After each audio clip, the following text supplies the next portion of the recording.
Que lições você pode tirar de uma tragédia? Que lição você pode tirar para a sua vida de um lar que foi destruído? Estamos falando de Noemi, o seu esposo e os seus 2 filhos. Essa história, muito conhecida na Bíblia, tem muito o que nos ensinar. E aí você pode me dizer, mas Otoniel, como uma história tão triste, cheia de tragédia, pode me trazer lições? Eu quero, nessa 7ª aula que acontece hoje, trazer lições incríveis para você. Deixa eu te apresentar a nossa 7ª lição, que tem por título O Relacionamento entre Nora e Sogra. Está datado do dia 14 de maio de 2023, próximo domingo, que é o Dia das Mães. Sem mais delongas, eu quero te convidar, meu querido irmão e minha querida irmã, para ficar conosco e aprendermos juntos, a partir de agora, e tirarmos lições imprescindíveis para a nossa vida a partir dessa história. Vem comigo!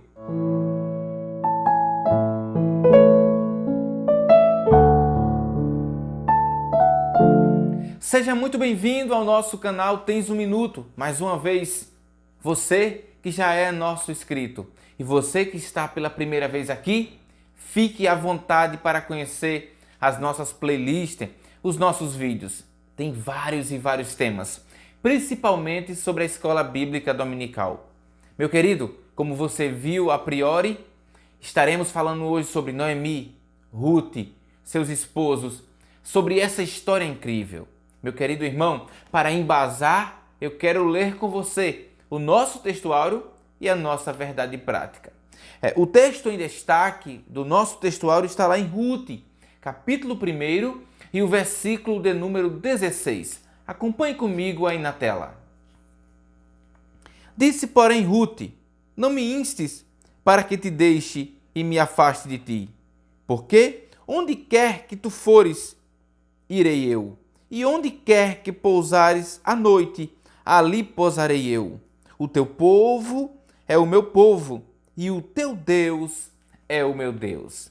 A nossa verdade prática nos diz: a fé cristã exalta o amor familiar e, mais especificamente, o respeito e a honra entre nora e sogra, bem como genro e sogro. Oh, glória a Deus! Com isso, partiremos para a nossa leitura bíblica em classe, que se encontra lá em Ruth, capítulo 1, do verso 1 ao verso 5, depois o verso 8, depois o versículo de número 12 ao versículo de número 14. Acompanhe comigo mais uma vez esse texto, leia e medite e preste atenção nele, tá? Porque tem muita coisa importante que você tirará dele para o resto dessa lição. Acompanhe mais uma vez comigo aí na tela. E sucedeu que, nos dias em que os juízes julgavam, houve uma fome na terra, pelo que um homem de Belém de Judá saiu a peregrinar nos campos de Moabe, ele e sua mulher e seus 2 filhos. E era o nome deste homem Elimeleque, e o nome da sua mulher Noemi, e o nome dos seus 2 filhos, Malom e Quilion, efrateus de Belém de Judá. E vieram aos campos de Moabe e ficaram ali. E morreu Elimeleque, marido de Noemi, e ficou ela com os seus 2 filhos, os quais tomaram para si mulheres moabitas. E era o nome de uma Orfa e o nome da outra Ruth. E ficaram ali quase 10 anos. E morreram também ambos, Malom e Quilion, ficando assim esta mulher desamparada dos seus 2 filhos e de seu marido. Versículo 8. E disse Noemi às suas 2 noras: ide, voltai cada uma à casa de sua mãe, e o Senhor use de benevolência, como usaste com os falecidos e comigo. Tornai, filhas minhas, ide-vos embora, que já muito velha sou para ter marido. Ainda quando eu dissesse, tenho esperança, ou ainda que esta noite tivesse marido e ainda tivesse filhos, esperá-lo-eis até que viesse a ser grandes? Deter-vos-ei por eles, sem tormardes marido? Não, filhas minhas, que mais amargo é a minha do que a vós mesmas, porquanto a mão do Senhor se descarregou contra mim. Então levantaram a sua voz e tornaram a chorar. E Orfa beijou a sua sogra, porém Rute se apegou a ela. Tendo lido a nossa leitura bíblica em classe, eu quero te apresentar a nossa palavra-chave, a palavra em destaque, e ela é a palavra honra. Veja comigo essa palavra agora, o significado pelos dicionaristas. Os dicionaristas definem da seguinte forma: princípio de conduta de quem é virtuoso, corajoso, honesto, honestidade, cujas qualidades são consideradas virtuosas, virtude, sentimento próprio da pessoa virtuosa, corajosa, honestas, que manteve a honra como presidente, por exemplo. Tendo dito isso para você e te apresentado o significado de honra, vamos para a nossa introdução e a nossa leitura bíblica em classe. E deixa eu te dar uma dica. Aproveita e já pega a tua caneta, teu lápis e o teu caderno, porque tem muita coisa boa para você anotar nesta lição. Meus queridos, a pergunta que eu quero te fazer mais uma vez é: podemos tirar lições de tragédias? Podemos tirar lições de momentos difíceis? Como nós devemos nos comportar diante dessas situações? Nesta presente lição, você aprenderá como se comportar e como não se comportar diante dessas adversidades. Mesmo quando chega ao extremo, quando a morte bate à porta da nossa casa, como nós devemos lidar com essa situação? Que às vezes, muitas das vezes, é desesperadora. Fica comigo agora, porque eu quero ler para você o nosso primeiro tópico e então assim discutirmos, falarmos um pouco sobre essa história belíssima. O nosso primeiro tópico tem por título A Crise Econômica na Terra da Judéia e está dividido em 2 subtópicos, a saber, o primeiro, a escassez que provocou fome na casa de pão. Isso está lá em Rute, capítulo 1 e o verso 1. E segundo, a crise de uma família. Rute, capítulo 1, do verso 1 ao verso de número 3. Pois bem, qual é o contexto dessa história de Rute, Elimeleque e os seus 2 filhos, Malom e Quiliom? Meu querido, estamos falando do período também dos juízes, em que os juízes governavam. E você sabe muito bem que as outras lições nós falamos sobre isso. Quando o povo pecava, quando a liderança pecava, se distanciava de Deus, Deus enviava o seu castigo, seja através de uma nação ou outros meios, porque Deus tem vários meios para disciplinar o seu povo e convidá-los a voltá-lo novamente ao verdadeiro caminho. Não é diferente nesta feita. Esta família aqui está passando por um momento difícil, não só essa família, como toda a casa de Israel. Qual é o problema da Judéia, Otoniel? É que esse povo está passando por uma grande fome. Ora, não sei qual é o motivo, mas como foi provocado. Na maioria das vezes é por causa da escassez da chuva. Ora, se o povo de Israel, como eu já falei para você e você que lê Bíblia sabe, é um povo que vive do agropastoril, ou seja, da agricultura e dos pastos, de criar animais. Se não tem água, não tem como produzir, não tem como o animal existir, sobreviver, não tem como plantar e nem tampouco como colher. Se isso acontece, o povo vai acontecer o quê? Vai passar fome. Então, a casa do pão, como é considerada a Judéia, né? Belém, a palavra Belém significa casa de pão ou celeiro. E esse pão aqui, eu não estou falando apenas pão, o pão francês, pão doce, não. Aqui, quando nós estamos falando de pão, está se referindo ao alimento que sustenta a casa, que sustenta a família. Que isso fique bem claro para você, tá bom? Então, essa casa de pão, essa casa que era considerada a casa do mantimento, onde tudo se dava, onde crescia, onde plantava, onde era o celeiro, onde as pessoas ali iam procurar e tinham o alimento para se manter, está nessa escassez tremenda. Então, diante desse contexto terrível, essa família resolve agora atravessar a margem e ir para o outro lado. Que lado é esse? Moabe. E a sua esperança é por dias melhores, por dias que tenham mantimento para sustentar a sua casa. Então essa família atravessa, sai da sua terra de Belém e vai para Moabe.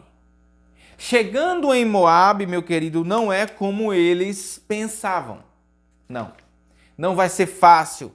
Ali nada vai ser de mão beijada para eles. A mesma dificuldade que Belém está passando, que a Judéia está passando, Moabe também está passando.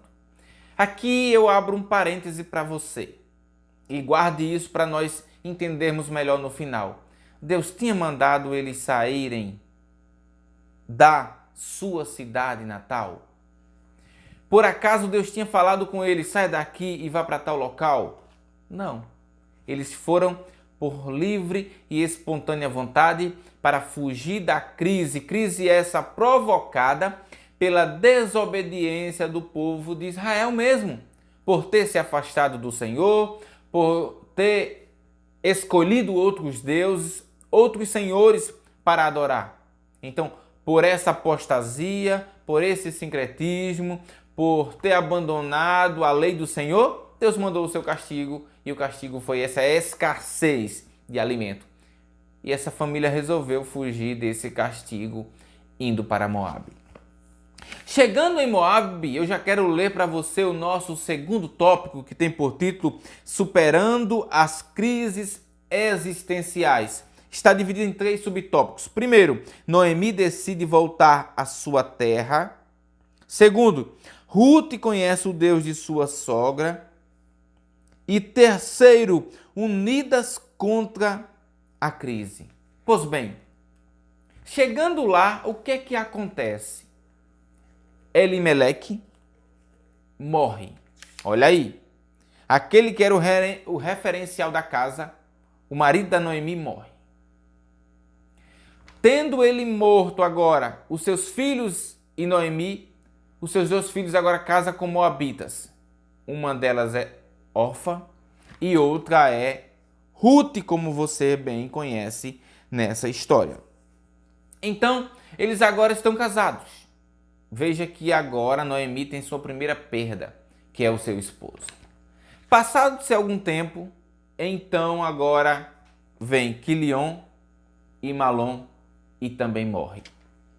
Agora veja o contexto de dificuldade. Está 3 mulheres viúvas. E no ápice dessa tragédia, quem que está?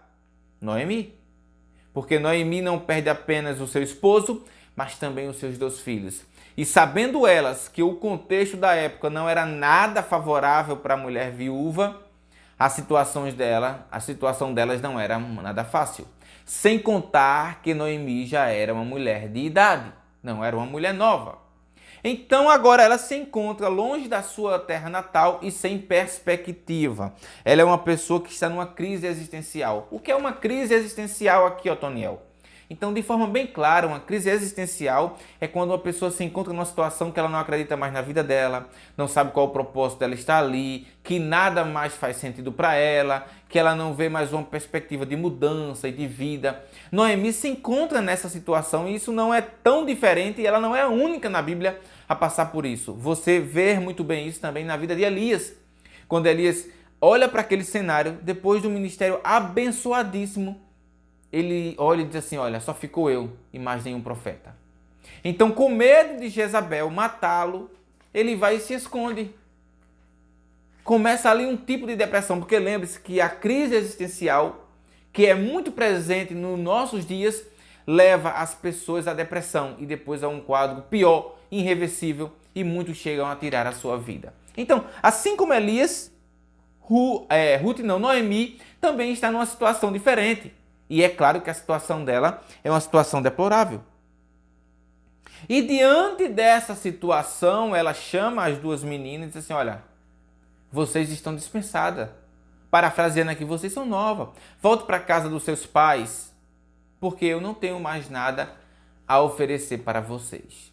Ela chega a dizer, porque a mão do Senhor, né? O texto que nós lemos lá na leitura bíblica em casa, caiu sobre mim. É como se ela dissesse assim, o castigo do Senhor está sobre mim. E aqui eu abro um parênteses para você.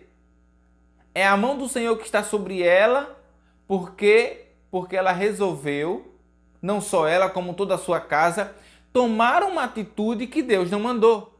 Às vezes nós nos queixamos, reclamamos com Deus, culpamos Deus, porque nós somos assim, né? Culpamos todo mundo, menos a nós. Olhar para mim e dizer que eu sou o culpado é mais difícil. Então você vê que ela culpa todos, diz que foi Deus que recaiu aquele castigo sobre ela, mas não lembra ela que quem tomou a decisão de sair da sua terra, de onde nasceu, para uma outra terra, foi ela e sua família. Está pagando pelo preço das suas escolhas, como nós pagamos hoje quando escolhemos, quando tomamos a frente, quando resolvemos trilhar pelos nossos próprios caminhos, sem ouvir a orientação de Deus.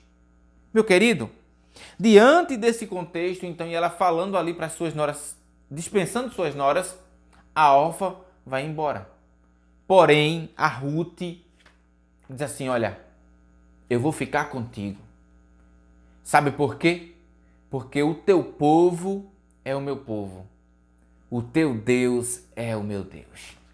Veja, nos momentos mais difíceis da nossa vida, nós não estamos só. Primeiro, porque Deus está conosco. E segundo, porque Deus sempre tem alguém para colocar ao nosso lado, para nos apoiar nos momentos mais difíceis, mesmo quando nós tomamos atitudes que não é da sua vontade. Ele é tão misericordioso que ainda coloca pessoas ao nosso lado para nos ajudar e nos dar o suporte, como foi no caso de Noemi. Ruth é esse suporte maravilhoso na vida dela. E então entramos no segundo subtópico desse segundo tópico que fala sobre Ruth conhece o Deus de sua sogra. Talvez ela tenha ouvido falar durante esse tempo que ela casou-se. Porque lembre-se, ela passou, Noemi, quase 10 anos em Moabe, é muito tempo. E em 10 anos, se eles eram uma família que temia a Deus, com certeza, não só Ruth como Orfa, ouviu falar de Deus nesse período. Mas você percebe que Ruth não só ouviu, mas guardou no seu coração e foi transformada pela palavra de Deus. É tanto que diz, ó, eu não abro mão. O texto diz que ela apegou-se a Noemi. Veja, que laço familiar maravilhoso. Mesmo em meio à tragédia, os momentos difíceis, mesmo com a outra nora indo embora, uma nora olhou para ela e disse assim, eu não abro mão de você, eu fico com você, eu estou com você. Aonde você reclinar a cabeça, eu também ali reclinarei.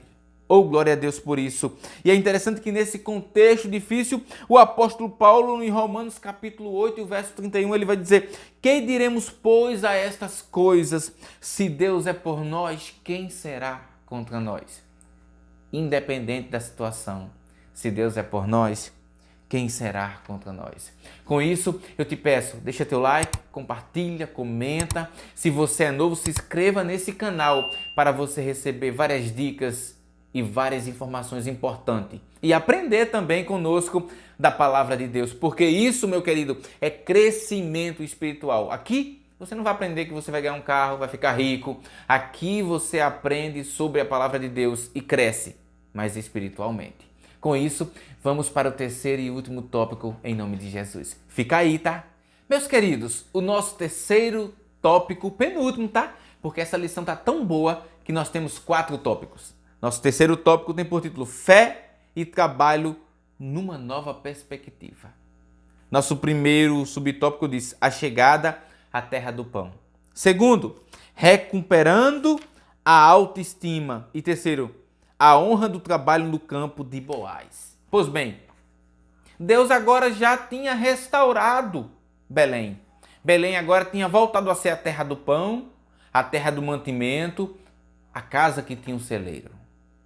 E então você já ouviu aquela música, eu tenho certeza. Eu quero voltar ao primeiro amor. Eu quero voltar a Deus. Está lá em Moabe, quase 10 anos. Então ela toma uma decisão que vai mudar a sua vida por completo. Eu vou voltar para minha terra natal.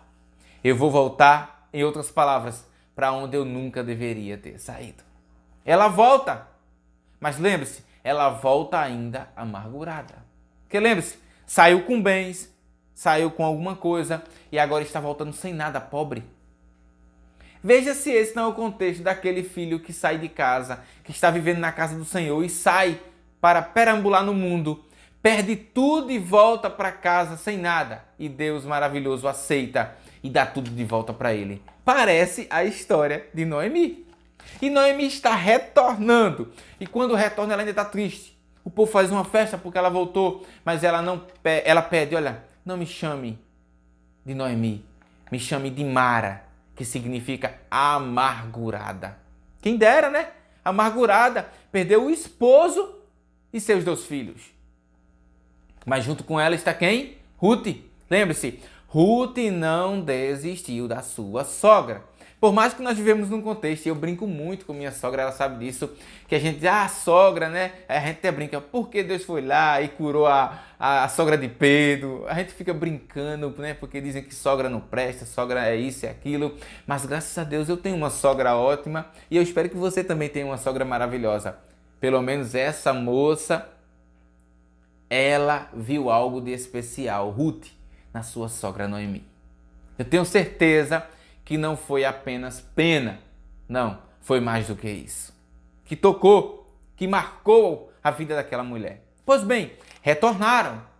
E agora retornando, nós veremos que, por mais que Noemi esteja abatida, Ruth não vai deixar o abatimento, a tristeza, a amargura de Noemi tomar lugar no seu coração. Noemi volta. Tudo é novo para Ruth, porque Ruth agora está numa terra agora que ela não conhecia anteriormente, mas que ela tinha adotado, porque ela falou, o teu povo é meu povo e o teu Deus é o meu Deus. A partir de agora eu sirvo ao único e verdadeiro Deus. Ou seja, ela abre mão daquele panteão de Deus que os moabitas seguiam. E meu querido, não há esse que decida servir a Deus em fidelidade que não tem uma mudança de vida radical. Que Deus não abençoe, que Deus não ilumine os seus passos. Nós veremos isso na vida agora desta moça, Ruth. Ruth então sai para o campo, por quê? Tem que trazer mantimento. E lembre-se, sua sogra é uma sogra já de idade. E ela vai para o campo para pegar espigas, porque lembre-se que em Deuteronômio, se não me foge a memória, eu vou dizer para você aqui, para você não ficar perdido, Deuteronômio capítulo 24, do versículo 19 ao 21, vai falar que isso é uma prática mosaica, de que se deixava no campo, depois de recolher, se deixava uma parte ali para os estrangeiros quando passasse, para os necessitados irem lá e pegar para o seu sustento. Isso estava na lei de Moisés, aonde eu falei para você, Deuteronômio capítulo 24, do verso 19 ao verso de número 21. E é nesse campo, batalhando, trabalhando de forma honesta, lembre-se, Ruth não está roubando de seu ninguém. Ela está apenas fazendo uso de uma lei mosaica para o seu mantimento e o mantimento da sua sogra. Mais uma vez destacando para você que nesse contexto era um contexto muito difícil para mulheres, principalmente mulheres viúvas. Mas então, determinada, corajosa, essa mulher, ela vai, luta, vai para o campo, vai pegar o mantimento, vai buscar o sustento para si e para a sua sogra. E é lá no campo que ela chama a atenção de um homem. O nome desse homem era Boaz. Quem é Boaz? Boaz é um familiar de Elimeleque. Meu querido, Deus sempre, sempre e nunca erra. Ele sempre faz coisa certa e ele nunca erra. O propósito de Deus, por mais que nós não entendamos no começo, Deus está trabalhando e vai dar tudo certo no final. Descanse nos projetos de Deus.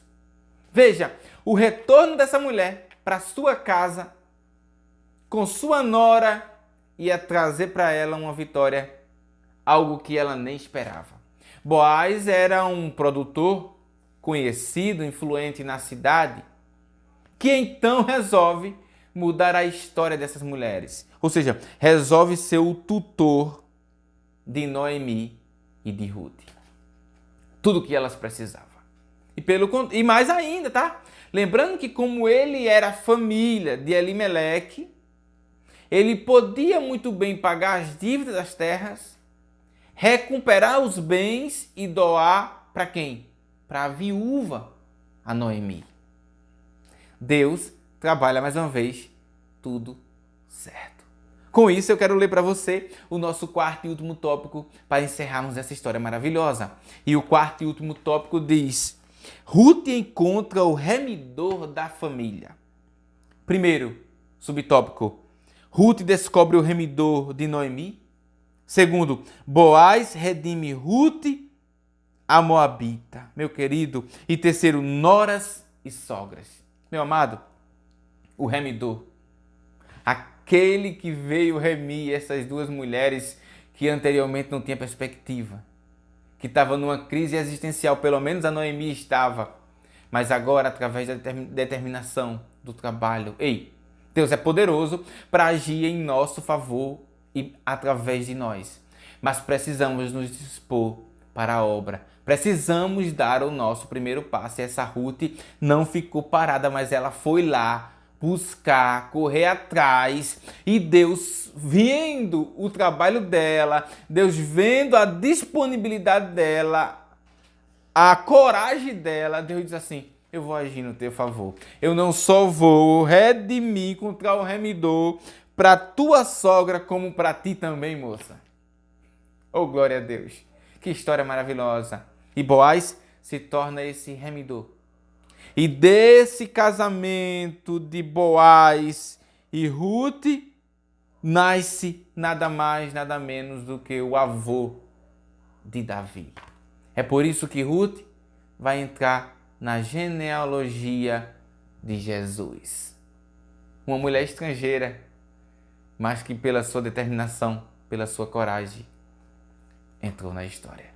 Deixa eu te dizer uma coisa aqui para encerrar essa lição maravilhosa. Nunca faça nada que Deus não mande. Nunca tente sair de uma crise, de uma situação difícil. Nunca tente fugir nem escapar daquilo que Deus colocou para você fazer, por mais que esteja sendo difícil, terrível naquele momento. Essa família é um exemplo que tentou fugir indo para Moabe, mas lá teve grandes dores, grandes perdas, e marcas profundas ficou na vida dessa mulher. Mas assim como ela, você também tem a escolha, se você estiver trilhando esse caminho, de voltar para o primeiro amor, de voltar para a casa do pão como ela voltou. Porque na casa do pão, a misericórdia, a restauração, há da parte de Deus poder, graça e muitas bênçãos. Assim como houve para essa mulher. Outro ponto que eu destaco para você aqui é a força da mulher na família. Às vezes olhamos, né? Às vezes as pessoas olham assim, mas a Bíblia é muito machista, só fala do homem, o homem, o homem. Não, meu querido, aqui nos mostra a história de duas mulheres que foram o carro-chefe dessa história. Ela é um exemplo não só para eu que sou homem, mas para vocês mulheres que estão me assistindo nesse momento. Então, independente da situação, do que você esteja passando, haja, trabalhe, execute, faça, tenha a atitude que teve Ruth diante dessa situação difícil. A perca do seu sogro e a perca do seu esposo, mas mesmo assim não abriu mão de uma mulher que estava fraca e precisando de ajuda. E como consequência disso, Deus não o desamparou. E Deus também não há de te desamparar se você assim agir. Que Deus te abençoe, que Deus te ajude e eu te aguardo na nossa próxima lição. Forte abraço e para vocês, mães, que Deus abençoe e que Deus dê muitos anos de vida para você. Lembrando que não é domingo apenas o Dia das Mães. Dia das Mães é todos os dias. Fique na paz.